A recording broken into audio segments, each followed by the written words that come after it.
O subgrupo 2 ficou responsável principalmente pelos componentes banco de registradores, unidade lógica e aritmética, chamada de ALU, controle da ALU e memória de dados. Meu nome é Lucas e eu irei inicialmente apresentar o funcionamento de alguns circuitos principais.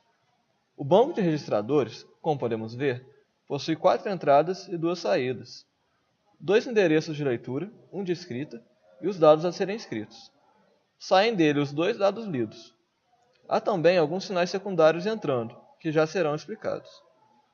O circuito combinacional pode ser completamente herdado do grupo anterior, e o funcionamento é bem simples. Temos ao todo 32 registradores, e os endereços de leitura escolhem o dado lido a partir de um multiplexador. Esse multiplexador, por sua vez, pode ser desativado pelo sinal escreve-RAG, que é enviado pela unidade de controle para habilitar a operação de escrita. Quando isso acontece, um decodificador manda um sinal para o registrador escolhido para habilitar a leitura e salvar os dados. O clock e o enable são entradas comuns a todo o circuito, que contribuem para a integração do mesmo. O controle da ALU é simplesmente um circuito combinacional que decodifica as informações da instrução e o opcode enviado para a unidade de controle. A partir daí, ele manda para a ALU um código de uma das seguintes operações: soma, subtração, multiplicação e ou.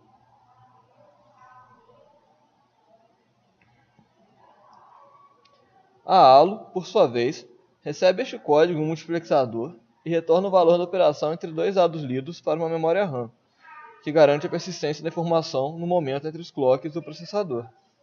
Há também um circuito combinacional para retornar o valor 1, caso o resultado da minha operação seja nulo. Olá, meu nome é Pedro e eu irei descrever mais um componente e posteriormente explicarei o caminho de dados com os componentes secundários. Temos aqui a memória de dados que, semelhante ao banco de registradores, pode realizar a operação de escrita ou de leitura. Ela recebe um endereço de memória e dados a serem salvos. O sinal enviado pela unidade de controle LEMEN ou ESCREVEMEN determina o que será feito com as informações através do circuito exibido. Podemos agora acompanhar o caminho de dados do nosso subcircuito. A minha instrução inicialmente é dividida e enviada para as entradas de endereço de leitura e escrita do banco de registradores. Dependendo da operação, só precisamos de um endereço de leitura. Assim, o espaço de segundo endereço da instrução é redirecionado para o endereço de escrita do banco. Isto é feito através deste multiplexador, controlado por um sinal da unidade de controle. Ao mesmo tempo que isso acontece, uma parte da instrução vai para o controle da ULA, que, junto com o opcode enviado pela unidade de controle, determina a operação a ser realizada. Os dados lidos no banco são, então, processados pela ULA, que envia a saída 0 para o controle PC, que pode usá-la para determinar a realização ou não de um branch equal ou branch not equal. A saída principal da ULA vai para 2 lugares: para a entrada de endereço na memória de dados e para o multiplexador, que será explicado logo. A memória de dados, então, caso esteja realizando uma operação de leitura, lê a informação no endereço fornecido e envia para este multiplexador. Caso esteja realizando uma escrita, escreve o segundo dado lido no banco de registradores no endereço fornecido pela ULA. Este multiplexador determina quem será escrito de volta no banco de registradores. Caso esteja realizando uma leitura na memória de dados, a unidade de controle determinará que a saída da memória de dados será escrita no banco.